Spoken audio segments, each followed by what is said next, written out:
catch up with Paul Monk, who's a China analyst and author and expert in this field. Good to talk to you again, Paul. Hello, Chris. It's good to be with you. Some stunning developments lately, of course. Australia's been quite strong.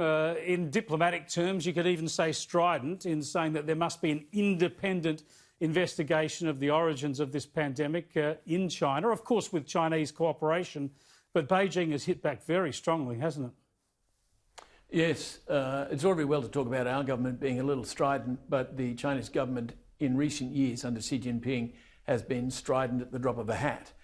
And that's adding to both the problems we've got handling the pandemic and to a global awareness that's been growing pretty rapidly this year that China is an intractable party to play with and not a partner that we can deal with easily. And that's going to have ramifications, whatever happens now with the pandemic.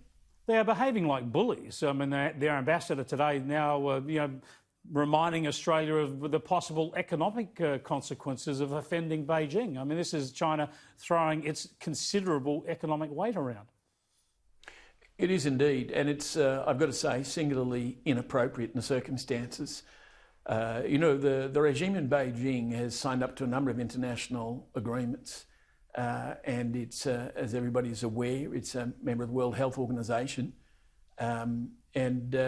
for it to behave in a bullying fashion when the reasons for our concerns are perfectly clear and the answers that we're seeking are perfectly legitimate answers to important questions.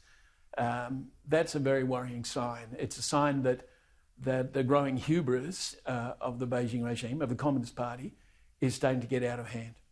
Look, isn't the reality of this a little simpler than the way the politics has been playing out globally? And that is, logic would tell us surely that Beijing must have a very good idea. It must know where this virus came from. It would have investigated it itself. So essentially all it needs to do is, through the WHO or some other body, allow independent investigators to double-check its work, presumably, to share with the world and confirm the origins of the virus. Wouldn't it be as simple as that? It is in the court of reason. It's not in the way the Chinese Communist Party operates. And Xi Jinping, as we're all pretty much aware, has been doubling down on that long-standing modus operandi. They want to control information. They have many secrets and they won't admit that they're secrets. And even if their own citizens speak out of school, they can be arrested and imprisoned for revealing so-called state secrets. This is a secret which has several ramifications, but none of them reflect well on the Communist Party. And for that reason, if for no other, they're determined to keep their own hand on the tiller and not let anybody else steer this little boat. Now, you follow these events very closely for a long while. Can you give us your assessment of what the real impact of the COVID-19 pandemic has been in China? Just how close to the mark are the numbers that they've released publicly? Well, it would be, if I may say so, irresponsible would be to put an alternative number on the number of mortalities or, for that matter, infections in China, because we simply do not have data that we can take at face value. You don't get that out of China when it's in crisis.